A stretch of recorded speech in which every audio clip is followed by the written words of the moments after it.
Common घ्या हे sir. नाही, जी घटना घडली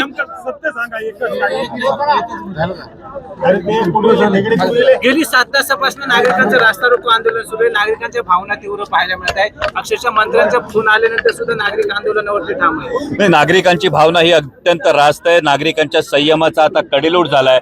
जर रोज आमच्या अंगणात बिबट्या असेल आणि आमच्या लेकरांचा त्यामध्ये जीव जात असेल तर नागरिकांनी किती वेळ संयम ठेवायचा आहे हा महत्वाचा प्रश्न आहे. आणि यानंतर प्रशासनाला जर या आंदोलनाची दखल घ्यावीशी वाटत नसेल, एकही अजून प्रशासनातला मोठा अधिकारी किंवा एकही संबंधित मंत्री, इतकंच काय पण तालुक्याचे विद्यमान सत्ताधारी पक्षाचे आमदार सुद्धा आंदोलनस्थळी येऊन या संदर्भामध्ये ठोस भूमिका जर घेऊ शकत नसतील, आता माननीय वनमंत्र्यांनी सांगितलं उद्या सकाळी वन मंत्रालयाची एक बैठक लावलेली आहे. पण या बैठकीत जर आपण बघितलं तर निमंत्रितांच्या यादीमध्ये आणि त्यामध्ये कुठल्याही जबाबदार अधिकाऱ्याचं नाव नाहीये. आणि त्यामुळे आमची मागणी वनमंत्र्यांना हीच होती की स्वतः वनमंत्र्यांनी आधी येऊन परिस्थितीची पाहणी करावी, घटनास्थळाची पाहणी करावी आणि नंतर ही बैठक घ्यावी. कारण अधिकाऱ्यांचं ब्रीफिंग आणि वस्तुस्थिती यामध्ये फार मोठी तफावत आहे. गेल्या काही वर्षांमध्ये आतापर्यंत एकूण 55 बळी बिबट्याच्या हल्ल्यात गेलेले, एकूण 56 बळी गेलेले जात असताना गेल्या महिनाभराच्या घटनेमध्ये जुन्नरमध्ये एका चिमुकल्याचा बळी गेला आणि त्यानंतर शिरूर तालुक्यामध्ये म्हणजे पिंपरखेडमध्ये 2 घटना घडल्या, जांबूतमध्ये घटना घडल्या. अवघ्या महिनाभराच्या काळात 4 जर घटना घडत असतील, त्यात 3 लहान लेकरं जात असतील तर जनतेच्या संयमाची ही परीक्षा पाहिली जाते. आणि घटना उलटून 27 तास होऊन गेले. 27 तास माननीय महाराष्ट्राच्या मुख्यमंत्र्यांना कबुतरांसाठी तातडीनं बैठक घेता येते. मी वारंवार ही भूमिका मांडतो, हे अत्यंत हृदयद्रावक आहे.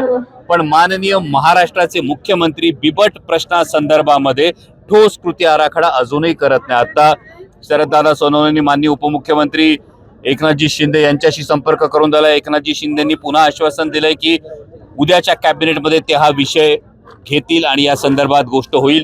ही एक आशादायक बाब आहे. पण आम्हाला ठोस कृती आराखडा हवाय.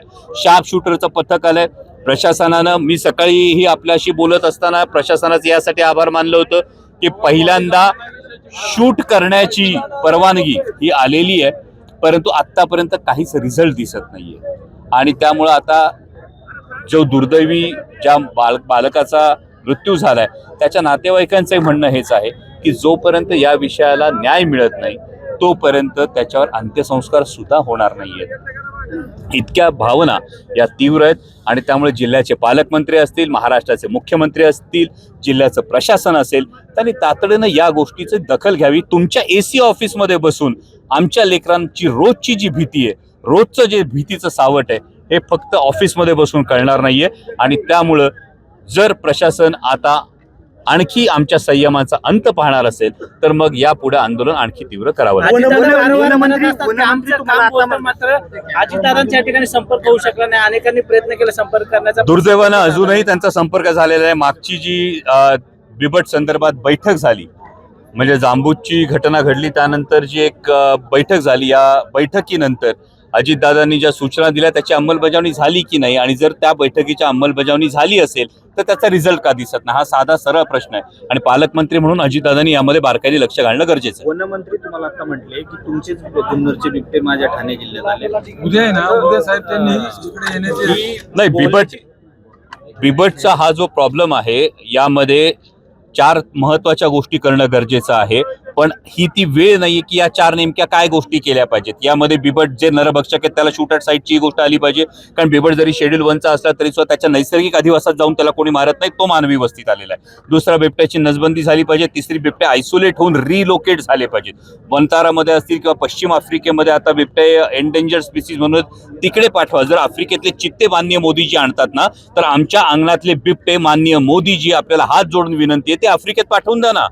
तिकडे जर बिबटे हे झालेले आहेत. आणि चौथी फार महत्वाची गोष्ट आहे ती म्हणजे या नसबंदी बरोबर राज्य आपत्ती घोषित करणं. जर राज्य आपत्ती घोषित केली तर वन विभागाला पुरेसे पिंजरे असतील, त्यांची साधन सामग्री असेल, त्यांची मॅनपॉवर असेल, ही मिळते. आणि या सगळ्या गोष्टी झाल्या तर याच्यावर उपाययोजना होईल. वनमंत्र्यांचं हे विधान म्हणजे तुमच्या अंगणातले बिबटे त्यांच्या जिल्ह्यात जात आहेत, ही त्यांची बोलले हतबलता. दुर्दैवानं माननीय वनमंत्र्यांच्या या विधानातून जर हतबलता दिसत असेल तर मग अधिकाऱ्यांना मी जास्त दोष देईन की त्यांनी वनमंत्र्यांना कदाचित या विषयाविषयी योग्य प्रकारे ब्रीफ केलेलं नाही, की याच्यावर प्रश्न तोडगा निघू शकतो. हा हतबल होऊन बसण्याचा प्रश्न नाही. केरळसारखं छोटंसं राज्य हत्ती आणि मानव संघर्षामध्ये राज्य आपत्ती घोषित करतं, तर महाराष्ट्रासारख्या प्रगत राज्याला बिबट मानव संघर्षाबाबत राज्य आपत्ती घोषित करण्याला काय हरकत आहे? आमच्या अंगणातले बिबटे हे तुम्ही जेरबंद करा, आमच्या अंगणातले बिबटे हे तुम्ही दुसरीकडे रिलोकेट करा आणि आमच्या अंगणातले जे नरभक्षक बिबटे आहेत त्यांना ठार करा. आणि महत्त्वाची गोष्ट म्हणजे बिबट मानव संघर्षामध्ये बिबट्याला शेड्यूल 1 मधून बाहेर काढा. म्हणजे 56 बळी गेल्यानंतर सुद्धा जर बिबट शेड्यूल 1 मधून बाहेर येत नसेल तर वन विभागाच्या अधिकाऱ्यांच्या अकार्यक्षमतेचं हे उदाहरण आहे. हे माननीय वनमंत्री महोदयांना अधिकाऱ्यांनी सांगायला हवं. जी बैठक लावण्यात आलेली आहे त्या बैठकीबाबत एकंदरीत आपलं मत. या बैठकीला जाण्यात काहीही अर्थ नाहीये, कारण ही केवळ एक आंदोलन झाल्यावर होणारी जर मलमपट्टी असेल तर आमची सगळ्यांची ग्रामस्थांची मागणी हीच आहे की माननीय वनमंत्री महोदयांनी परिस्थितीची पाहणी करावी. त्यांनी उच्चस्तरीय अधिकाऱ्यांबरोबर येऊन नेमकी काय उपाययोजना केली जाऊ शकते याचा ठोस कृती आराखडा द्यावा. पुन्हा फक्त बैठकीत जाऊन आम्हाला फक्त वनमंत्र्यांच्या केबिनमधला चहा पिऊन येण्यात इंटरेस्ट नाही. वनमंत्री महोदयांना विनंती आहे की त्यांनी प्रत्यक्षदर्शी स्थळ पाहणी करावी, घटनास्थळी भेट द्यावी, ग्रामस्थांचं म्हणणं ऐकून घ्यावं, जेणेकरून त्यांचे अधिकारी त्यांना जे काही ब्रीफ करतात आणि जी वस्तुस्थिती आहे यातली तफावत वनमंत्र्यांच्या लक्षात हे येईल. आंदोलन केव्हापर्यंत चालू राहणार आहे?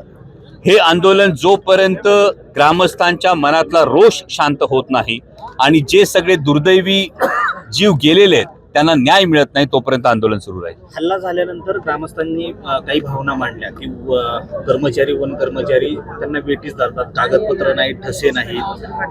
तर तुमच्या मतदारसंघातला हा प्रश्न आहे. तर वन अधिकाऱ्यांना तुम्ही काय सूचना द्याल?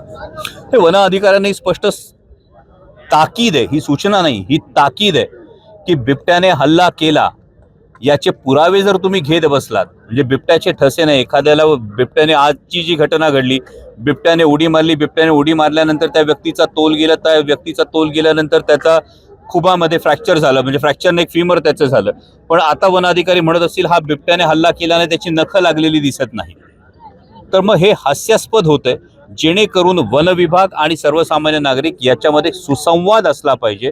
वन अधिकाऱ्यांना माझं ही सूचना आहे की या पद्धतीचा विसंवाद होऊ देऊ नका, कारण जवळपास 1000 ते 1200 बिबटे आहेत. आज कोणीही विचार करा, म्हणजे तुमच्या माध्यमातून काही प्राणीमित्र बघत असतील, कोणी काहीतरी वेगळे सूर लावतील, त्यांना माझी एकच कळकळीची विनंती आहे की अवघ्या 4 तालुक्यांमध्ये तब्बल 1200 बिबटे आहेत. या 1200 बिबट्यांमध्ये फक्त 400 जरी मादी समजल्या आपण आणि यातल्या 300 माद्यांनी जरी जन्म दिला ना पिलांना, तरी सुद्धा आज एक मादी, म्हणजे कालही बोरीला घटना घडली, 4 बिबट्याची पिलं सापडलेली आहेत. म्हणजे एक मादी 4 पिलांना जन्म देते. 300 माद्यांनी पिलं दिली तर वर्षभरात पुन्हा 1200 बिबटे वाढणार आहेत आमच्या नशिबात.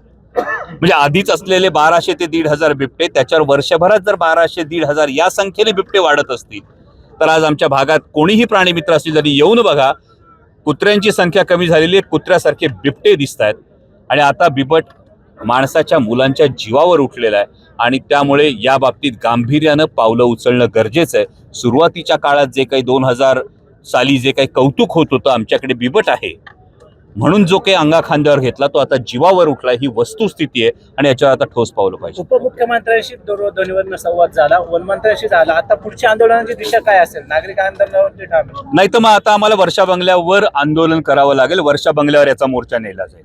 ही थेट माननीय मुख्यमंत्री महोदयांना हात जोडून ही विनंती आहे की मग हा बिबट मुक्त संपूर्ण जुन्नर वन विभाग क्षेत्र, जुन्नर, आंबेगाव, खेड, शिरूर या 4ही तालुक्यांच्या संदर्भातले आम्ही सगळे बाधित शेतकरी हे थेट माननीय मुख्यमंत्र्यांच्या निवासस्थानावर हा मोर्चा घेऊन येऊ. महामार्ग किती वेळ रोखला जाणार? तुम्ही स्वतः आंदोलनामध्ये शेवटपर्यंत शेतकऱ्यांसोबत बसून राहा. गेले 7 तास हे आंदोलन सुरू आहे आणि मला वाटतं की आता प्रशासनानं आपल्या माध्यमातून तरी आता त्यांनी जागं व्हावं, अन्यथा हे आंदोलन असं सुरू राहील. ओके.